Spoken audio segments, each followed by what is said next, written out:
On va lire les Écritures ensemble. Donc ce matin, nous allons évidemment parler du sujet de la Pentecôte, qui signifie 50e, c'est un mot grec.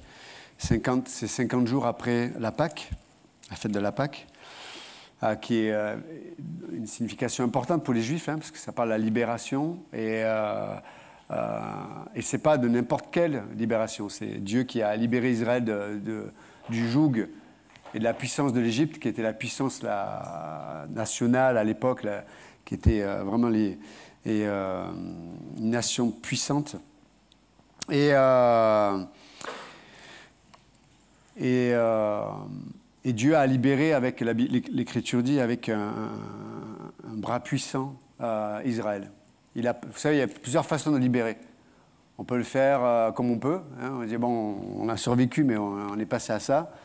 Non, mais quand Dieu a libéré Israël, c'était vraiment avec puissance, avec manifestation de sa nature. Il a jugé même l'Égypte. Il a jugé tous les dieux d'Égypte, les plaies d'Égypte. Et il a jugé aussi la force de l'Égypte, l'armée égyptienne, en la noyant dans cette mer qui s'était ouverte pour laisser passer le peuple d'Israël. Donc Dieu les a délivrés, mais avec sa capacité à défier le naturel. C'était une délivrance surnaturelle. De la même façon, en tant qu'être humain, nous avons des capacités, nous avons des qualités, nous avons des défauts, et une histoire qui nous est propre à chacun. Mais on est tous des êtres humains. Et par cela, la Bible dit qu'on a cette nature en nous qui fait que Dieu nous est caché, Dieu nous est éloigné. Même Dieu, la Bible dit que l'Écriture, dans Éphésiens chapitre 2, Paul dit que nous étions même ennemis de Dieu. Ennemis de Dieu. Et il n'y avait rien en nous, dans notre nature humaine, que nous pouvions mener sur la table des négociations avec Dieu pour dire, ben voilà, si tu prends ça, est-ce qu'on peut négocier quelque chose? Il n'y a rien. Tout ce qu'on pouvait proposer à Dieu finissait par, à cause de sa nature, il est saint, il est parfait, il est unique, il est pur. Tout ce qu'on pouvait amener sur la table amenait à cette déclaration. Coupable. Coupable.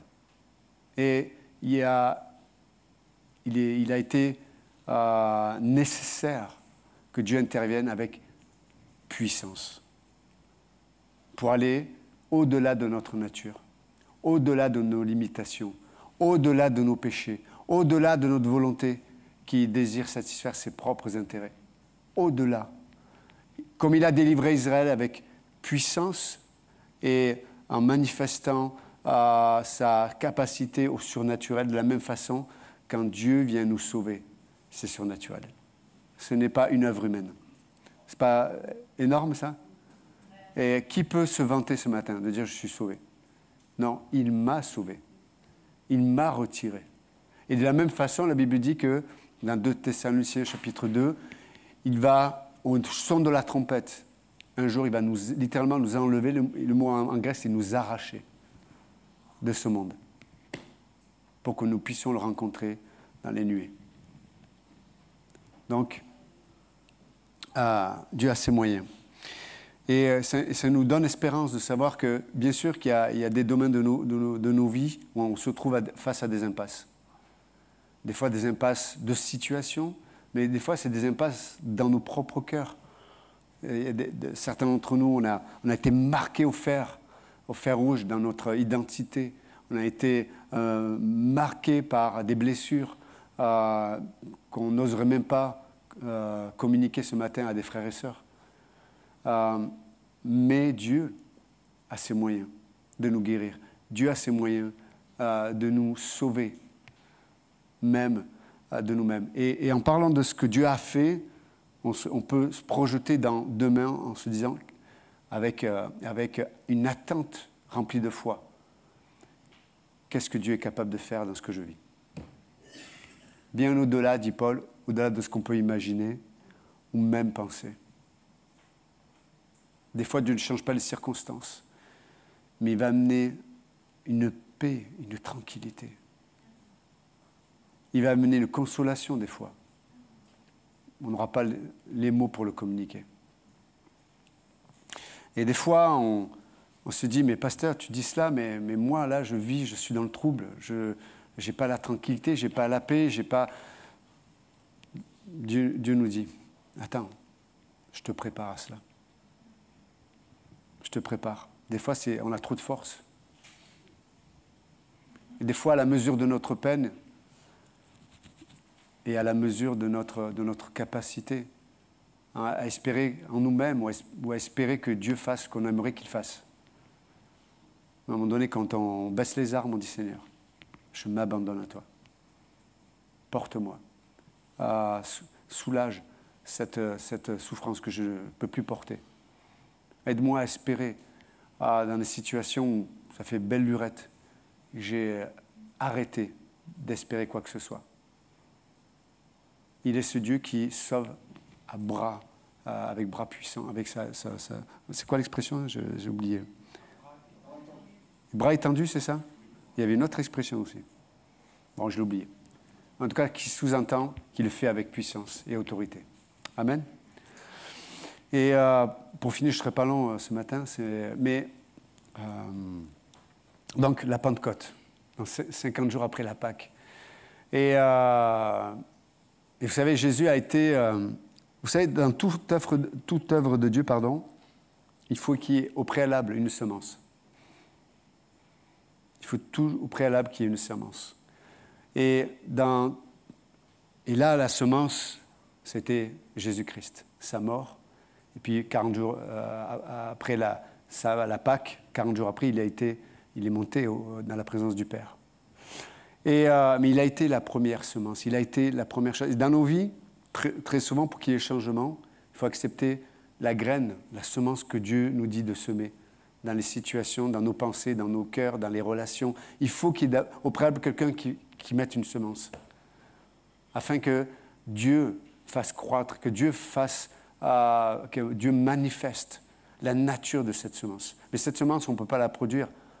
On doit la recevoir de Dieu et la placer, la mettre ou l'imposer avec autorité de cœur et de foi dans nos pensées, dans nos situations.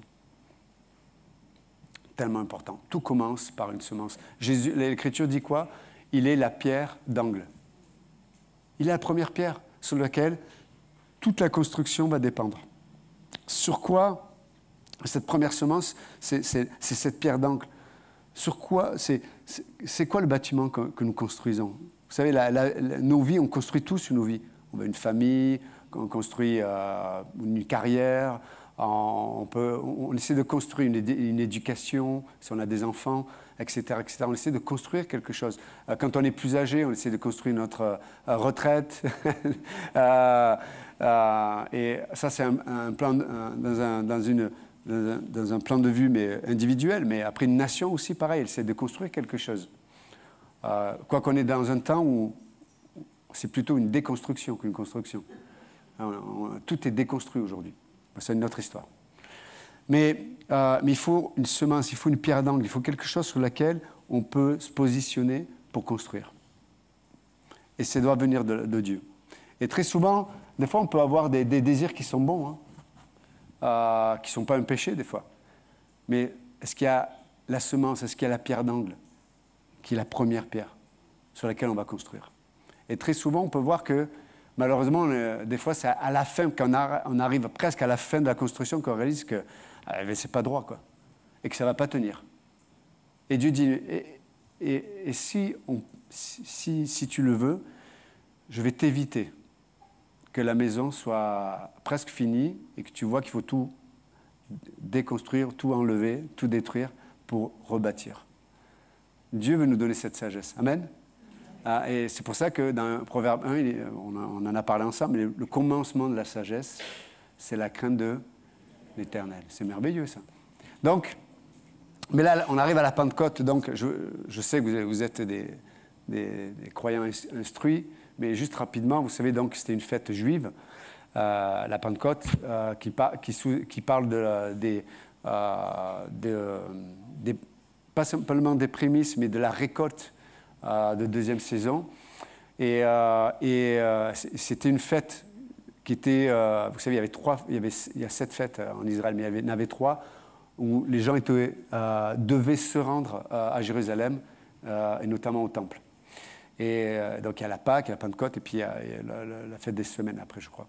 Mais en tout cas, donc l'Écriture dit dans Acte 2, je vous laisserai le lire, mais il dit qu'il y avait plein de gens pieux qui étaient venus de toute la contrée du royaume romain, donc des Juifs qui étaient dispersés et qui venaient à ce moment-là au temple. Mais imaginez à l'époque, c'est que pourquoi l'Écriture dit que ces gens-là étaient pieux.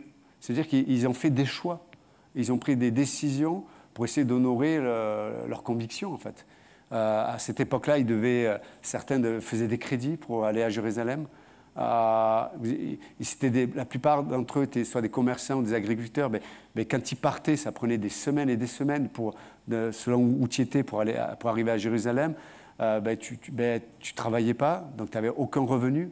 Enfin voilà, donc c'était une préparation énorme, c'était un défi énorme que d'aller à Jérusalem. Donc ces gens, ils y vont avec un but, ils y vont avec simplicité mais sincérité, ils veulent honorer Dieu, c'est ce qu'ils connaissent de Dieu et c'est ce qu'ils respectent.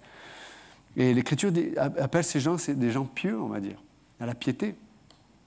Et puis là, il y a ce grand bruit qui se fait entendre, et puis tout le monde vient voir, et puis il y a ces langues de feu qui se placent sur ces gens qui étaient à la chambre haute, et puis qui parlent des merveilles de Dieu, dans les langues maternelles de ces gens qui avaient voyagé là. Et ils sont tous, ils se questionnent, quoi. Mais qu'est-ce qui se passe? Qu'est-ce qui se passe? Et déjà, c'est important de savoir, c'est Dieu qui est en train de mettre une semence là, la première. Vous savez, dans Matthieu 16, dans Matthieu 6, Jésus dit à Pierre et à nous, je bâtirai mon église. Et sur cette pierre, en parlant de pierre, je bâtirai mon église, la clé de l'église, etc., te sera donnée.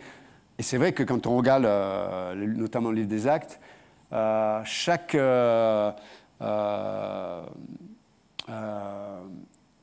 partie de l'humanité a été introduite à l'Évangile à travers Pierre. Là, c'est les Juifs. Dans Acte 2, il va prêcher le premier message. Donc, il a les clés, il ouvre la porte pour les Juifs. Après, c'est ceux qui sont autour, en Samarie, etc. C'est Pierre encore. Et troisième partie de l'humanité, c'est les païens. On appelle ça les barbares, les païens, mais avec Corneille. C'est Pierre encore qui y va. Donc, Dieu lui a donné à cet homme qu'il avait trahi quelques mois auparavant. Hein. Mais c'était un homme qui avait reçu cette grâce, quoi. Et donc la Pentecôte, elle nous parle vraiment de cette volonté de Dieu à bâtir. Et on voit dans l'Ancien Testament, donc il y a 2 exemples qui sont liés à la Pentecôte. La première, on le trouve dans Genèse 6. Vous vous souvenez? C'était le commandement de Dieu pour la création, le désir, la volonté de Dieu pour l'humanité, c'était quoi? Allez multiplier et éparpillez-vous sur toute la terre. Et Genèse 6, c'est quoi? Qu'est-ce que disent les hommes après le déluge? Ils trouvèrent une plaine, donc un endroit où il n'y avait pas d'obstacle, et ils ont une idée. On va construire une ville et une tour qui s'élève jusqu'aux nuées, afin qu'on soit semblable à Dieu. On va se faire un nom, et l'Écriture souligne, afin d'être unis et de rester tous au même endroit. Waouh! Une expression d'une rébellion, une volonté qui s'oppose à la volonté de Dieu. Wow, c'était incroyable.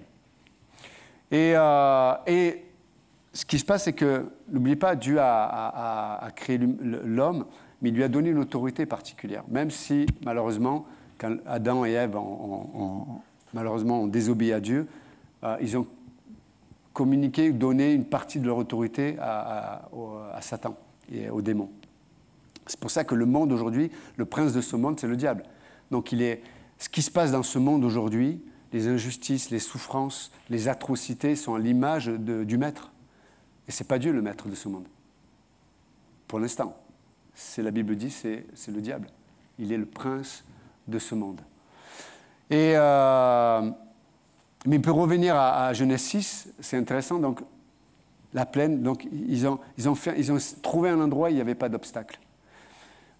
Et combien d'entre nous, des fois même nous, en tant que croyants, on essaie de trouver une plaine, de trouver un endroit où il n'y a pas d'obstacle, où on prépare le chemin en se convainquant soi-même, des fois, que c'est spirituel, que c'est la volonté de Dieu. Mais le problème, c'est que, sans s'en rendre compte, on peut manifester une volonté, une rébellion intérieure contre la volonté de Dieu et contre la nature de Dieu. C'est incroyable. Vous savez, et, le piège, très souvent, c'est de nous amener sur le terrain de la moralité, le bien. Mais regarde,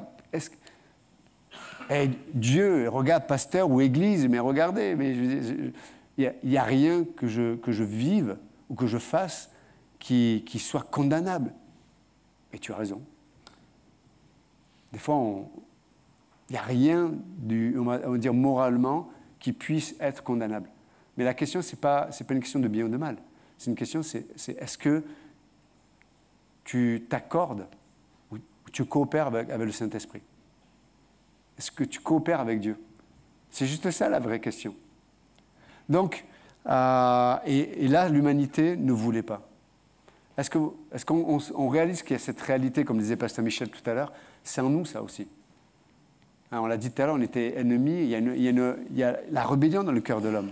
Chacun d'entre nous, on va mettre au défi la pensée de Dieu. Ok, la Bible dit ça, mais moi je pense ça. La Bible dit ça, mais moi je sens ça. Ou je ressens comme ça. Et c'est important de considérer ouais, mais si Dieu a mis ça dans sa parole, ne pensez pas que Dieu le fasse pour faire du mal. La volonté de Dieu est toujours pour imprimer le caractère de Dieu dans ceux qui l'accomplissent, ceux qui se livrent à elle. Pour le dire autrement, dans la volonté de Dieu, il y a la provision de Dieu, il y a l'amour de Dieu, il y a la paix de Dieu, il y a la joie peut-être qui peut nous manquer. Le temps, vous savez que Dieu arrive à délier le temps, racheter le temps, dit Éphésiens. Mais dans la volonté de Dieu, il y a tout ça. Dans Romains chapitre 12, Paul nous dit quoi? Que dans la volonté de Dieu, elle est bonne, agréable et elle est parfaite. Wow. Mais les hommes ne l'ont pas voulu.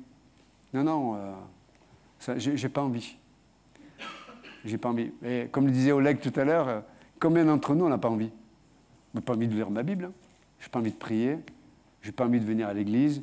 J'ai pas envie que Dieu me dise ce que je dois faire. C'est moi qui me dis. C'est moi qui dis. Et je ne parle pas à vous. Je suis comme ça. Je suis comme ça. Et donc, on essaie d'enlever tous les obstacles pour construire notre vie idéale. Mes amis, ça va mal se passer. Vous pouvez enlever tous les obstacles, mais la finalité, Dieu dit quoi? Je vais amener la confusion. Je vais amener la confusion. Et d'ailleurs, Babel, ça signifie, au Babylone, plus tard, ça parle de confusion, de mélange, en fait. Vous savez, le mélange. Tu sais, quand tu ne peux plus reconnaître une chose de l'autre, c'est confus. Et vous savez, quand on construit notre volonté, quand on construit les choses à notre façon, c'est qu'une question de temps avant que nous soyons dans la confusion. Dieu va confondre les langues. On ne va plus parler la même langue. On va plus comprendre. Des fois, on entend des fois, pasteur, je ne me reconnais plus, quoi. Il y a comme quelque chose en moi qui me contrôle. Je suis confus, c'est mélangé, je ne sais plus. Hier, j'étais persuadé qu'il fallait aller à gauche, et là, aujourd'hui, je suis persuadé qu'il faut aller à droite, je ne sais plus. Et donc, la question, ce n'est pas de demander à Dieu une direction. La question, c'est de revenir. Sur quelle semence, sur quelle pierre tu as commencé à bâtir? Parce que là, tu es juste de travers. Et ce n'est pas en disant, tiens, je vais essayer de redresser la barre. Non, il faut revenir là où ça a commencé. Là où ça a commencé. Sur quoi tu as commencé à bâtir. Et c'est extraordinaire parce que Dieu ne condamne pas là-dessus. Il dit, mais il y a un accès pour revenir. J'ai un accès, il y a un moyen de rebâtir de la bonne façon. Matthieu 6, je bâtirai mon église. La bonne façon de construire, c'est quand c'est Dieu qui bâtit. Et comment je sais, comment je vis la réalité du fait que Dieu bâtisse sa parole, être dirigé par le Saint-Esprit, à l'écoute, se soumettre à Dieu. C'est simple. C'est simple. Même le Fils de Dieu, sans péché, a appris l'obéissance par les choses qu'il a souffertes. Parce que c'est vrai qu'il y a un combat, nous, il y a une souffrance des fois, de se donner la liberté de ne pas faire notre volonté, amène une souffrance.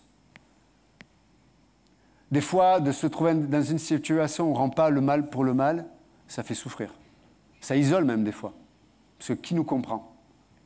Ce que je vis au travail, ce que je vis en famille, ce que je vis dans une relation intime, personne ne peut venir arbitrer, hein, comme a fait Oleg hier dans l'évangélisation. Il y a des domaines de nos vies, personne ne pourra arbitrer.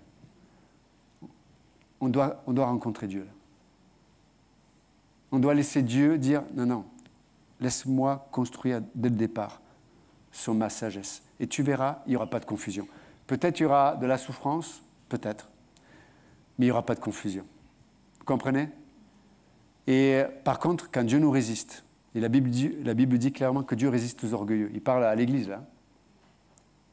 Et qui est orgueilleux ? Je ne vous demande pas de lever la main. Parce que des fois, le plus grand orgueilleux, il est en face de vous. Mais Dieu dit quoi ? Dieu me résiste. Dieu amène la confusion.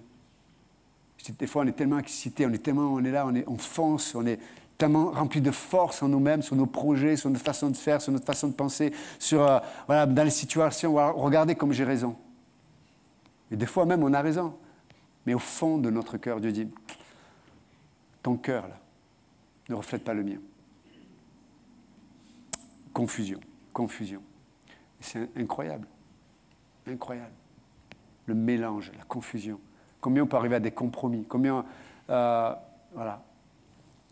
Donc Dieu va permettre qu'il ne parle plus la même langue. Et je me pose la question.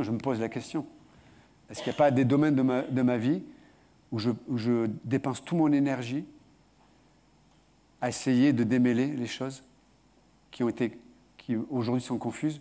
Si ça vient de Dieu, vous pourrez mettre toute votre énergie, vous n'arriverez pas à démêler les choses. Il y a un mélange. Et pourquoi ? Parce que vous êtes sur un projet peut-être, une façon de penser qui n'est pas la volonté de Dieu, qui n'est pas le cœur de Dieu.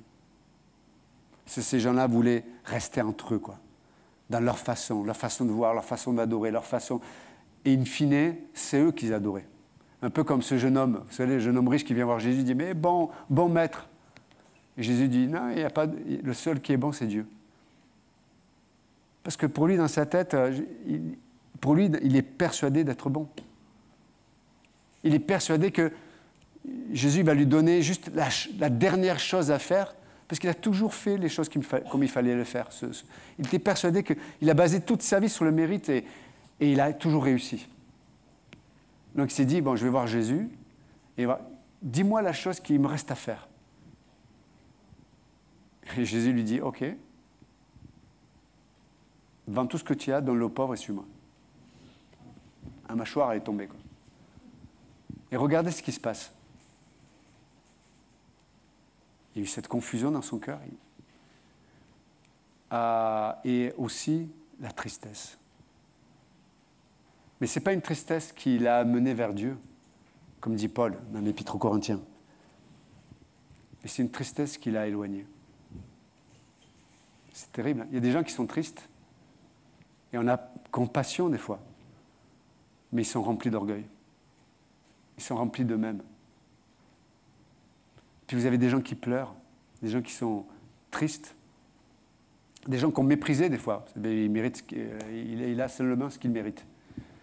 Et Dieu dit, mais regarde, il y a de l'humilité là.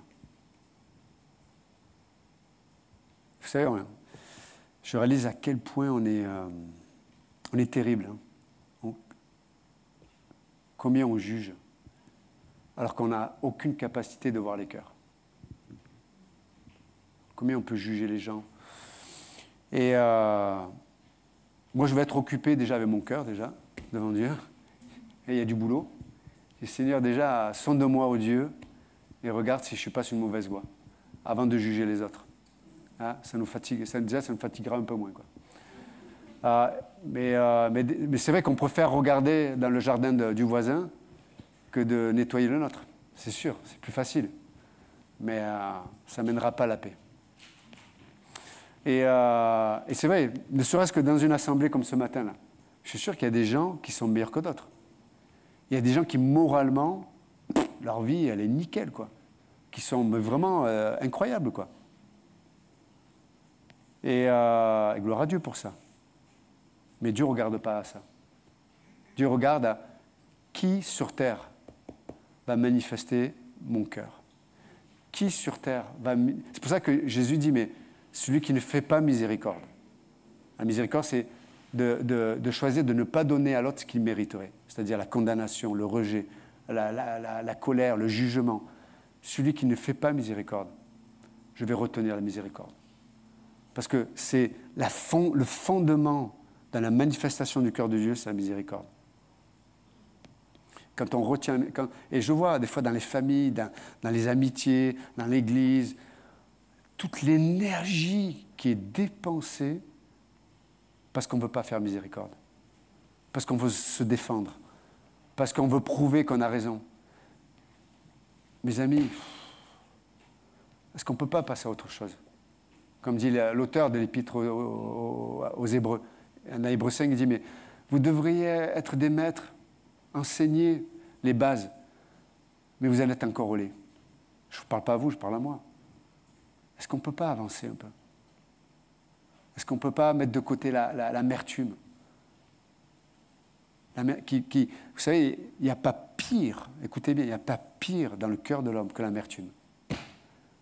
Mais regarde ce qu'on m'a fait, regarde comment on m'a traité, regarde. Et Dieu dit, mais tu veux aller sur ce terrain-là? Regarde comment on m'a humilié. Quel mal j'ai fait, moi? J'ai aimé, j'ai guéri les malades, j'ai chassé les démons. J'ai manifesté le cœur de Dieu en toutes choses. J'ai rien pris pour moi. On m'a humilié, on m'a déshabillé devant tout le monde. C'était une cohorte de Romains, 500 militaires qui se foutaient de lui, qui ont déchiré les vêtements, qui lui ont mis une couronne, ils lui tapaient sur la tête avec des bâtons pour que les épines rentrent dans son crâne. Ils l'ont tapé avec les fouets romains. Ce n'était pas 40 coups moins 1 comme les Juifs. Là, c'était open bar. Là. Avec les fouets des Romains, c'était soit du plomb ou des morceaux d'os qui t'arrachaient la peau. Tu veux qu'on aille sur ce terrain-là? Quand tout le monde m'a trahi, tu veux qu'on continue, quand on aille sur ce terrain? Ok.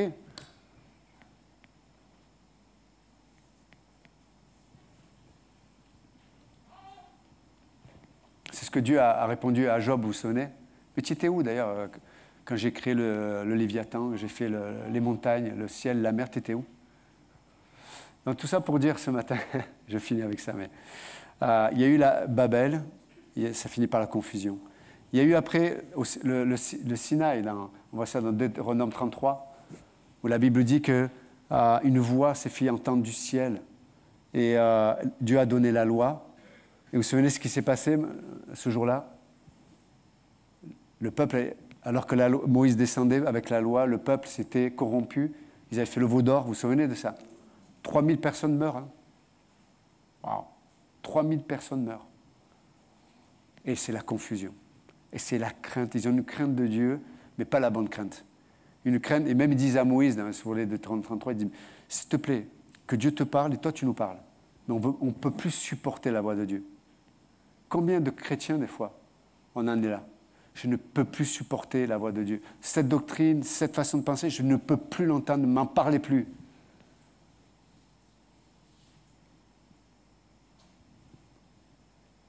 Puis on arrive à la Pentecôte. Pierre prêche.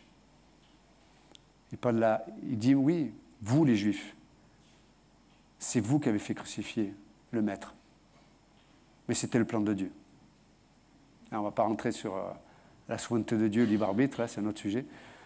Mais il dit, vous l'avez fait par ignorance, mais sachez que maintenant vous pouvez rencontrer Dieu. Et ils vont se repentir. Combien de personnes vont se convertir ce jour-là? 3000. Ce n'est plus la loi que Dieu donne à la Pentecôte, mais c'est l'Évangile. C'est la semence de la réconciliation avec Dieu. Dieu amène, c'est pourquoi je parle de Babel, etc. Parce que ce jour-là, c'est quoi? Ce sont des langues, celles qui avaient été divisées, celles qui avaient même la confusion à Babel. C'est des langues de feu purifiées par la justice de Dieu qui vont se mettre sur ces hommes et ces femmes. Et ils vont parler des merveilles de Dieu. Là, c'est plus Babel, c'est la Pentecôte. Tout ce que l'homme essaie de construire, tout ce que nous, on essaie de construire, Dieu l'accomplit en Jésus-Christ, le jour de la Pentecôte. Je bâtirai mon Église. Et ce qui est extraordinaire, pour finir, c'est que cette unité que Dieu demande, cette unité que nous sommes en Jésus-Christ, fait que Dieu continue de bâtir. Nous sommes, la Bible dit, des pierres vivantes.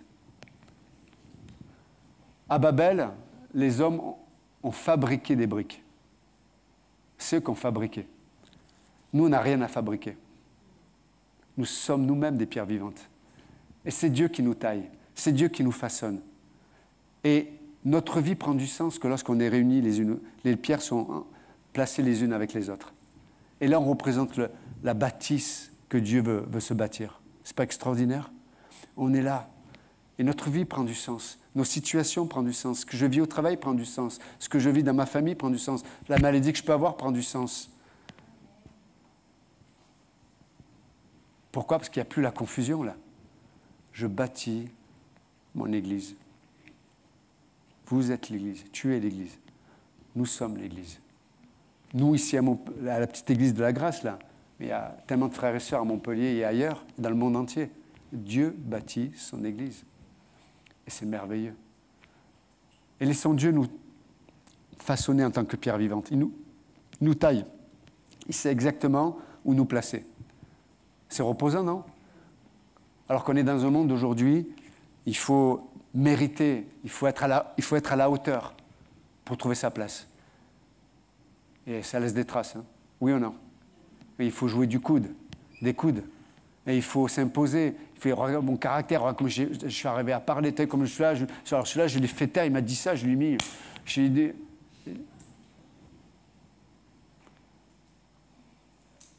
Est-ce que le cœur de Dieu est révélé là?